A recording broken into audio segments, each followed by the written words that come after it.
Ora, viva, há muito pouco tempo mesmo, há coisa de mês e meio, o Dr. Nicholas Alscher escreveu um artigo no qual ilustrou um estudo que foi feito que demonstrava a forma como estas partículas, estes nanolípidos, se introduziam em certos tecidos do corpo, podendo naturalmente contribuir para as muitas alterações e eventuais efeitos adversos, alguns pelo menos, que estão diretamente associados a estas vacinas.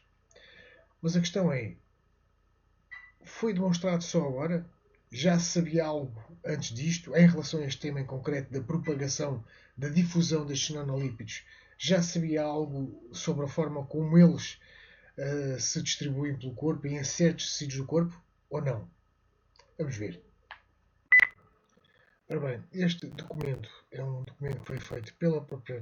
É o resultado de um estudo feito pela própria Pfizer, se verificarem aqui de julho de 2020, e na qual esta empresa, esta farmacêutica, descreve com detalhe a acumulação destes nanolípidos em diversas estruturas do organismo.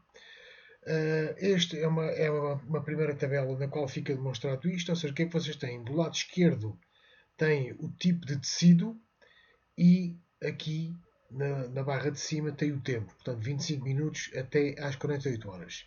Curiosamente, dizem aqui que as altas concentrações nas cápsulas adrenais, que são umas estruturas que ficam, que estão logo acima de cada rim, e que influenciam vários processos fisiológicos, mas diziam eles aqui que as altas concentrações destes nanolípidos nas cápsulas suprarrenais e no fígado é o que poderá eventualmente explicar alguns problemas de pressão arterial, por exemplo, nomeadamente pressão arterial alta, e poderá explicar eventualmente alguns problemas na função do fígado. A tabela seguinte descreve também a forma como estes nanolípidos se acumulam, tendo em conta o mesmo tempo, portanto, entre os 25 minutos e as 48 horas após inoculação. Temos aqui, de facto, muitas estruturas que têm uma concentração, digamos, simpática, para não dizer outra coisa, destes nanolípidos. Mas, se quisermos resumir isto e arrumar isto para português, que é o que interessa, esta é a acumulação efetiva entre os 25 minutos e as 48 horas em todas estas estruturas. Sendo que o recorde de concentração estão nos gânglios linfáticos da zona mesentérica, estão relacionados com uma estrutura que dá suporte maioritariamente ao intestino delgado, baço e ovários. E estamos a falar entre estes gânglios linfáticos na zona do mesentérico e entre os ovários, estamos a falar de uma acumulação de nanolípidos que varia entre os 2.000 e os 12.000%. 2.000 e 12.000%. A glândula pituitária é a que tem efetivamente menor concentração.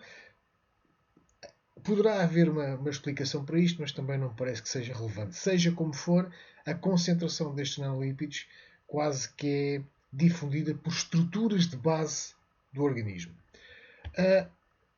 Em outubro de 2020, ou seja, cerca de 3 meses após o relatório que eu vos acabei de mostrar, é feito um encontro para amigos, entre aspas, na FDA, neste CBER, e é apresentado por este médico, Dr. Steve Anderson, no qual são isolados, digamos assim, os efeitos secundários mais frequentes, expectáveis destas inoculações. E o que é que nós temos? Temos efetivamente a morte, parece que temos assistido a isto quase todos os dias, a trombose venosa, o AVC, o infarto e problemas relacionados com a gravidez e o nascimento. Há mais efeitos, como vocês estão a ver aqui. Este Guillain-Barré, síndrome de Guillain-Barré, já se comprovou, ou melhor, vários estudos já comprovaram a sua não só persistência, mas o aumento deste síndrome de Guillain-Barré normalmente a partir da terceira dose de inoculação. Queria deixar-vos aqui apenas estas notas para que possamos refletir efetivamente sobre aquilo que tem injetado nas pessoas ao longo destes anos e continuam a fazer propaganda para inocular as pessoas. Quando já, a esta altura do campeonato, já inclusive várias notificações, vários países, não são muitos, mas infelizmente, mas já há países que já propõem, de facto, a retirada completa destas vacinas do mercado. Fiquem bem.